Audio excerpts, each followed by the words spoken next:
Good evening and welcome to NAZ Today. I'm community anchor Kara Hammer. Well, we're back on the air for the 5th year in a row and we've got some new additions. And I'm student anchor Colleen Sikora, and we're sure you'll notice a difference in our picture quality as we are now broadcasting in HD. Thanks for joining us. To honor the wishes of the grieving families of the Yarnell firefighters, a petition is circulating to withhold records from the public. Yavapai County has denied media access to autopsy reports and photos of the 19 firefighters killed in the Yarnell Hill wildfire. Yavapai County stated that interests of the families takes precedence over the public's right to know. The petition asked the federal government to allow Yavapai County to continue withholding autopsy reports and photos. There is an online petition on change.org to keep records of the firefighters private. 39-year-old DPS officer Sept is recovering after being shot during a routine traffic stop in Payson. As Miski approached the vehicle, 22-year-old Cody Archuleta began shooting through his car window. Archuleta then fled 40 miles along State Route 87, where he drove off the road and into a ditch. More gunfire was exchanged until he eventually shot and killed himself. DPS spokesman Carrot Cook said the officer Miski is out of surgery and is recovering in good spirits. The Yavapai Sheriff's Office is investigating a helicopter crash that occurred Saturday near Cordes Junction. While officials go through the half-mile of wreckage, there has been no official release to what caused the crash. Officials have confirmed that 25-year-old Brent Smith was killed in the crash, and the name of the other victim has not yet been released. The wreckage has been moved from the site to a salvage yard in Phoenix for further investigation.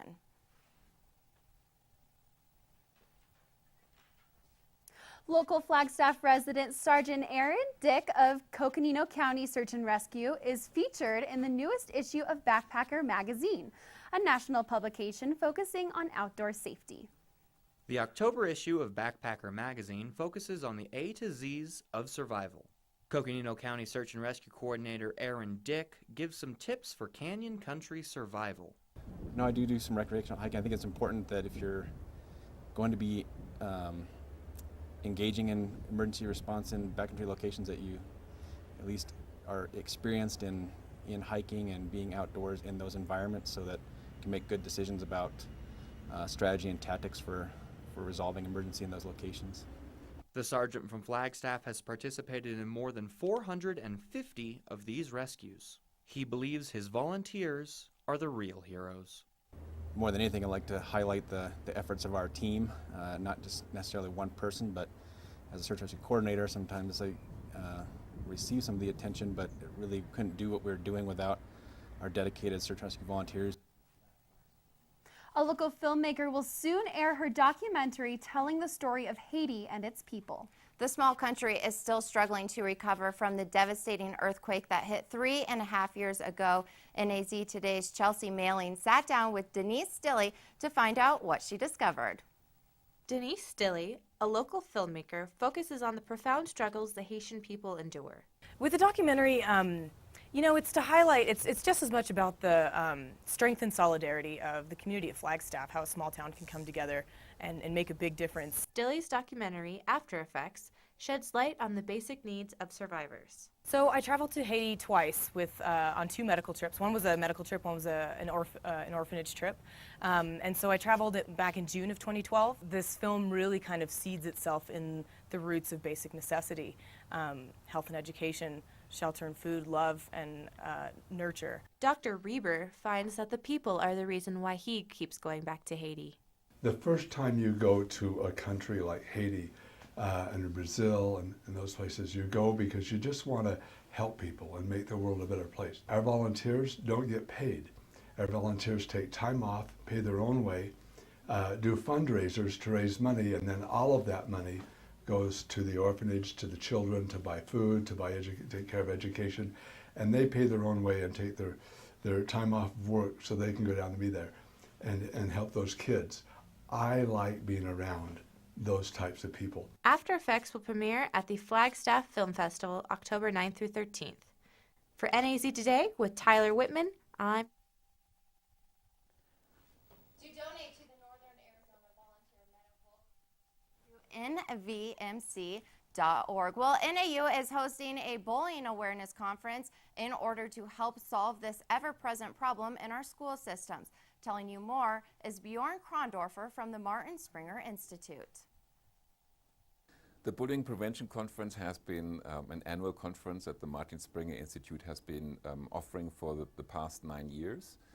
And it's a one-day teacher conference for teachers from all over Arizona. And it addresses really the persistent problem of bullying in the public school and private school system. I think what we want them to take away is, just generally speaking, an awareness of the scope and size of the problem. But then also to really to inspire them to think about it, but then really give them hands-on, very applicable tools and resources that they could then use in their school system. It's that time of year again. The Flagstaff Festival of Science is back in town, and we have all the details on the 10-day festival. And Northern Arizona's telescope repertoire might be expanding with a brand new $130 million telescope. Stay with us. All right, welcome to the new season and a new semester for us here at NAZ Today. Speaking of new seasons, a completely different kind. First full day of autumn out there today, and right on cue. We had some freezing and frost temperatures across northern Arizona this morning. Another cold morning setting up for us, and another early season autumn storm systems in the forecast. That's all coming right up. You wouldn't let money just blow out of your house. So when your AC or heater is on, make sure the doors, windows, and fireplace flue are shut tight. If you're headed out, turn down the AC or lower the heat by 10 degrees. And always keep your water heater set at 120. A little bit of common sense goes a long way. Get more great tips at energysaver.gov. You know what, guys? There's a lot of tree branches and dry brush over here. We should probably move the bonfire over there.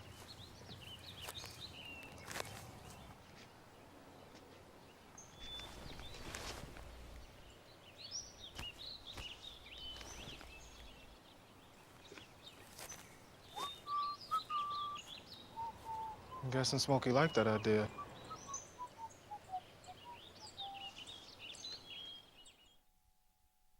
Coconino Community College to Northern Arizona University. Keep learning without leaving your community. Living in the country is a lifestyle choice. My bachelor's degree allows me to afford this dream by writing grants from home. With a bachelor's degree, I'm able to work in a field that puts me and my kids on the same schedule. Getting my bachelor's degree allows me to use my experience, add new skills, and adapt to a changing world. Coconino Community College to Northern Arizona University. Visit ccc2nau.com. Keep up with NAZ Today by adding us on Facebook, following our Twitter account at NAZ Today, and subscribing to our YouTube channel. Stay connected with us no matter where you are. Well, if you're looking to broaden your scientific knowledge, the Flagstaff Festival of Science kicked off last Friday, and NAZ Today's Alexa Vagnazzi has more on the free 10-day event. The Flagstaff Festival of Science will be exploring the theme of life in the extreme. The 10-day event features field trips, interactive exhibits, presentations, and many other activities that are free and open to the public. The keynote presenter, Steve Squires, a professional of astronomy at Cornell University and the principal investigator of the Mars Exploration Rover mission, touched on the importance of exploring the structures and compositions of other planets other than Earth. Are we alone? Is there life elsewhere? How does life first arise? These are the kind of questions that we can answer by exploring Mars. Keep up with NAZ. The Flagstaff Festival of Science will be exploring the theme of life in the extreme. The 10-day event features field trips, interactive exhibits, presentations, and many other activities that are free and open to the public. The keynote presenter, Steve Squires, a professional of astronomy at Cornell University and the principal investigator of the Mars Exploration Rover mission, touched on the importance of exploring the structures and compositions of other planets other than Earth. Are we alone? Is there life elsewhere? How does life first arise? These are the kind of questions that we can answer by exploring Mars, by exploring the moons of Jupiter. These missions are not going to fill in the potholes. They're not going to put roofs on the schools. They're not going to put textbooks in the libraries, but they put knowledge in the textbooks. Not only will the festival cover all of the planetary explorations done by Squires, but scientists and organizations from around the world will be there as well to talk about astrogeology. With the festival taking place for 23 years now and attracting a large amount of attention each year, Squires expressed how impressed he was by the event and Flagstaff's scientific community. I think what's being done here with the Science Festival is great. Flagstaff's an unusual community. I mean, you can't walk down the sidewalk without bumping into a scientist in this town. You've got NAU, you've got the U.S. Geological Survey, you've got Lowell Observatory, go on and on. And I think it's marvelous that I mean, this is not a big town, and yet you're doing a big deal thing here, okay? And I think it's marvelous the way this community has organized this festival. It's gone on for, what, 20 years now? It's been going on for a long time. I think it's a fantastic thing. I'm real happy to be here for it. For NAZ Today, I'm Alexa. The Cherry Hope Telescope Array is a multinational initiative to create the next generation of ground-based gamma-ray telescopes. Northern Arizona is in the top 3 to decide the $130 million telescope's Northern Hemisphere location. There are 3 countries left in the Northern Hemisphere competition. All of the sites have their strengths and weaknesses. Certainly the Arizona sites are very competitive scientifically and logistically, and it will just come down to what the consortium board decides to do as most advantageous for the array. But we certainly think we have a lot to offer, and it would be a very good thing for Lowell, for Flagstaff, Coconino County, and the state if the array were to come here. In addition to the worldwide scientific impact, the new telescope would have a local economic effect as well. Just the construction will have an $80 million economic impact on the region.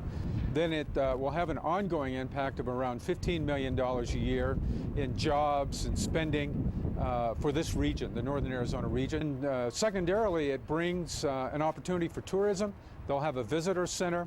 It's a unique asset with all those telescopes out there. The public can come see them, go to the visitor center, so it'll continue to add tourism dollars to the region. If the United States makes it through the competitive selection process, Northern Arizona could see construction of the new array as early as next year. We have proposed 2 sites for the array, one in Coconino County, one in Yavapai. That would be an either or, depending on which the consortium thinks is the better site. Flagstaff is certainly a diverse town where all kinds of music and culture can be found. And if you're taking a walk downtown on a Sunday night, you might find a little slice of Irish culture. NAZ Today's Sierra Ferguson went to a weekly jam session to bring us more. You might expect to hear local musicians playing jigs or reels at a pub somewhere in Ireland. But what about a pub in downtown Flagstaff? It's Sunday night at Charly's, and community members just like you and I are gathering here with instrument cases to play an Irish session.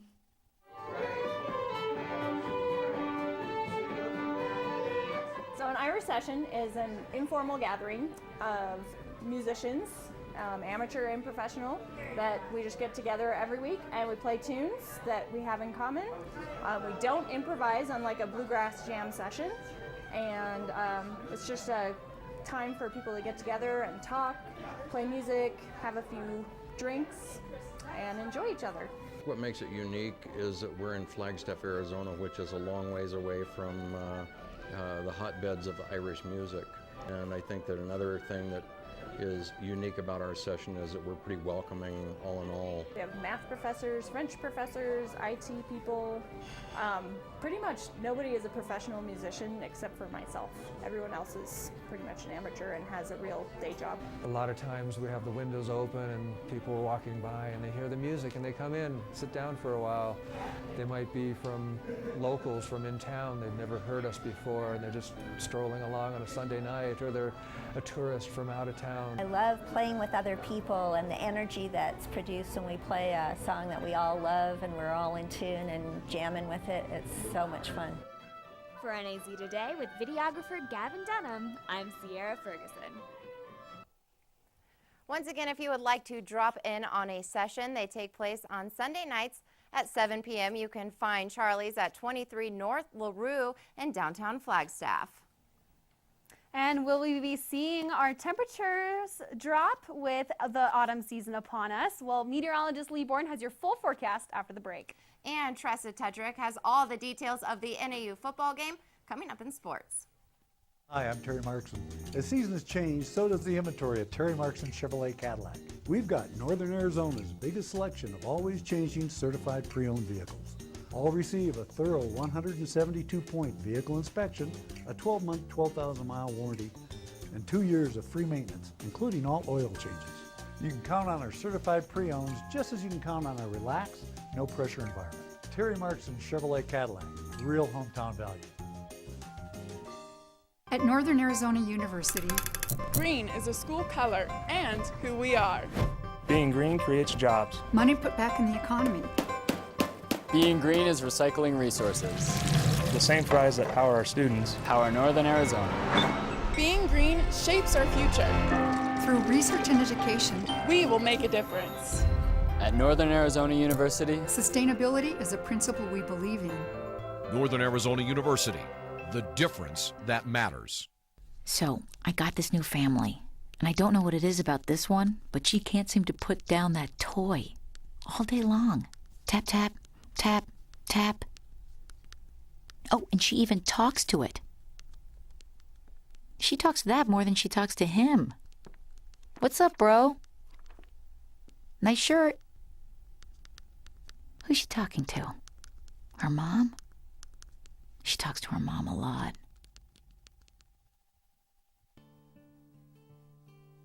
Tonight's NAZ Today weather is brought to you in part by Terry Markson Chevrolet Cadillac in Flagstaff.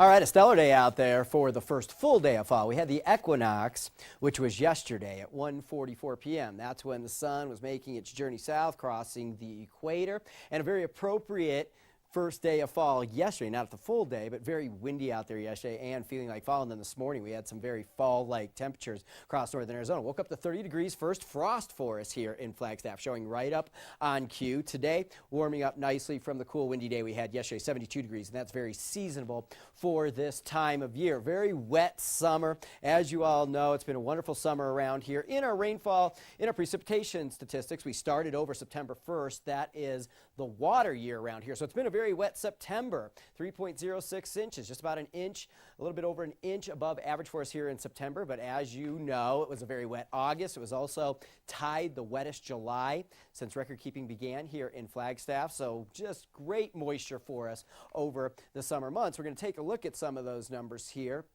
If I can get this map to fast forward, we might be having some technical difficulties here with the new system. Try it one more time. Click, click, click. Hey, will you see if, try hitting the mouse and see if that fast forwards us one thing here. I think we might be unplugged on the backside. So great. Thank you, Alexa. Okay, so here's our summer 2013 stats. We had 15.5 inches of rainfall here from June 15th all the way till September the 20th. And that makes it the second wettest summer of all time behind 1986 when we had 16.29 inches. So just about 3/4 of an inch under the wettest summer of all time. Second wettest monsoon. Monsoon stats, interestingly, go all the way through September 30th. So if you took 1986 all the way through September 30th instead of just the autumnal equinox, we had 20.01 inches. So we're far off from the wettest monsoon, but the second wettest. And since January, we've received 20.74 inches of precipitation. The monsoon really helped us out,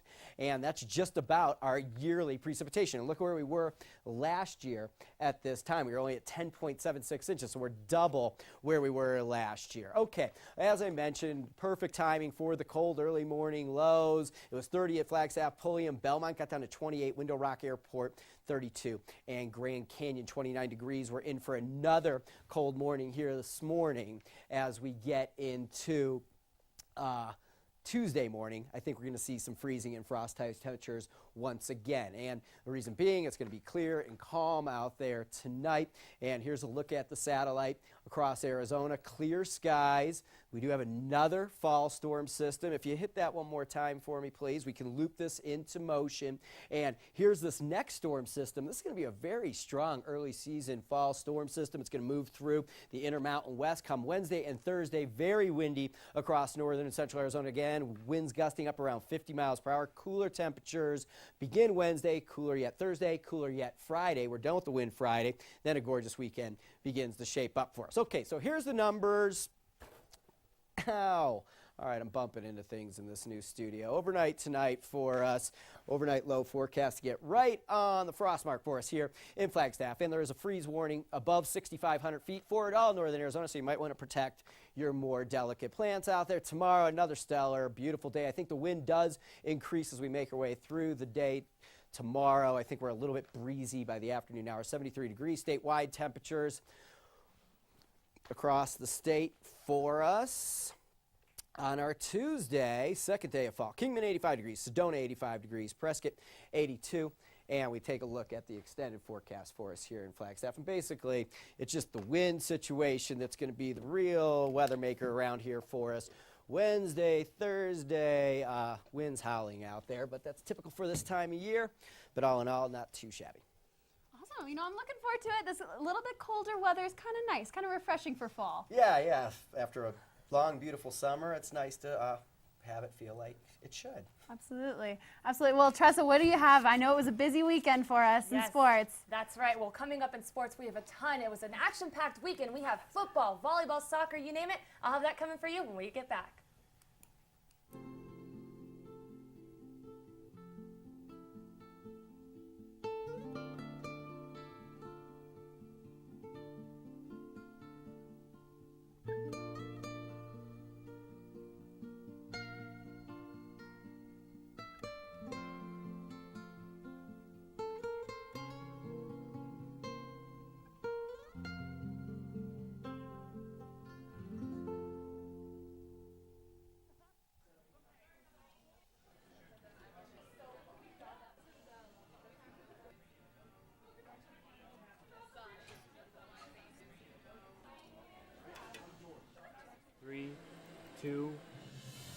Working hard to bring you daily news, sports, and weather.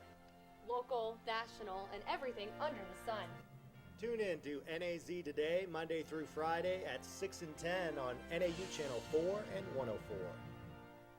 Let's say you have separate companies for TV, internet, and home phone. Besides the waste that comes with paying multiple bills, you've got services that can't interact. But what if you could combine those services, lower your monthly expenses, and get everything working together seamlessly? Wouldn't that be easier? Bundle and save today.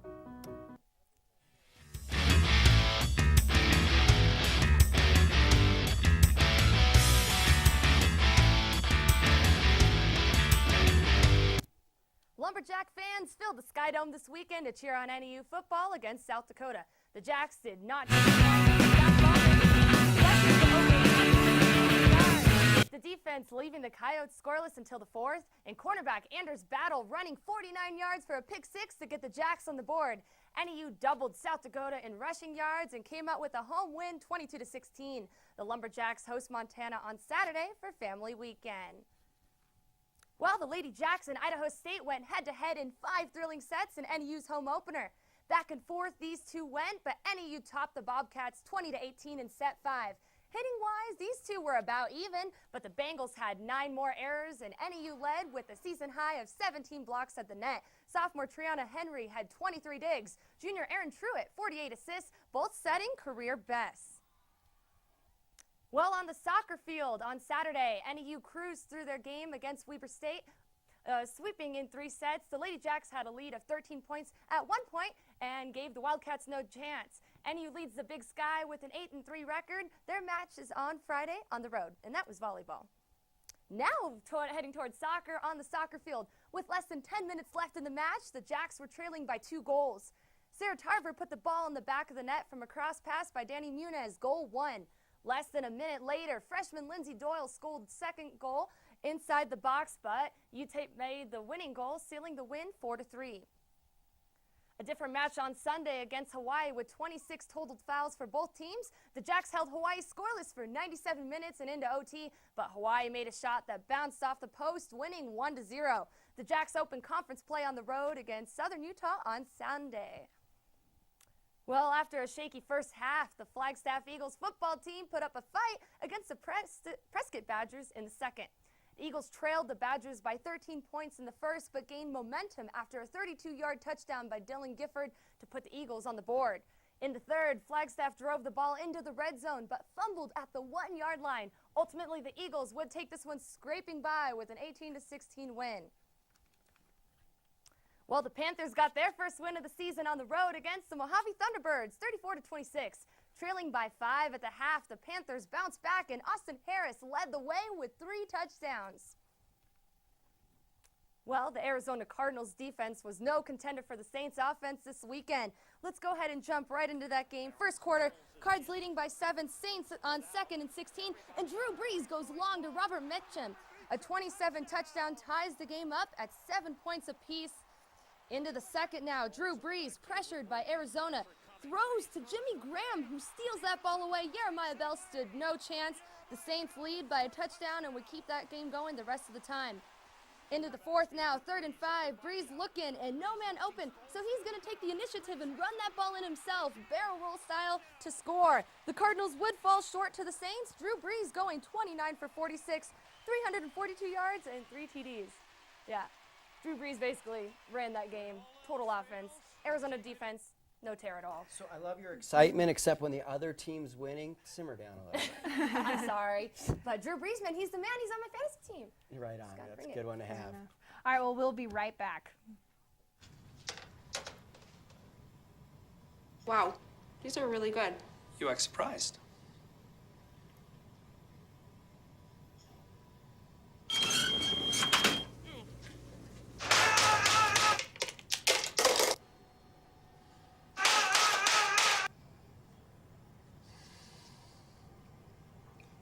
Practice makes perfect. You don't have to be perfect to be a perfect parent. There are thousands of teens in foster care who don't need perfection. They need you.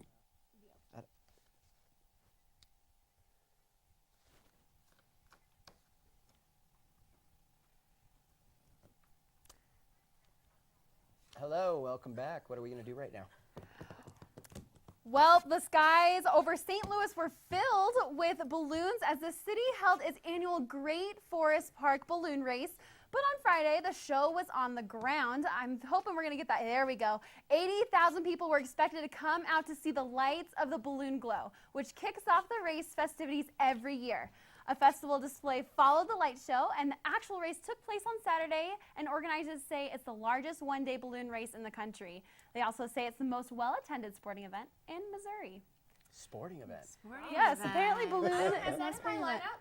I know. You know, yeah, I guess it's pretty competitive. I mean, 80,000 people out there, so that's pretty impressive. How do you think the St. Louis Rams or the Cardinals or any of those teams feel about that? I feel pretty threatened, I think. Just dwarf them. Say so. Absolutely. Well, I believe we've got our 5-day forecast coming up. Do we? Do we? All right, well, thank you so much for joining us, and we will see you back here tomorrow. We're happy to be back with you guys this semester.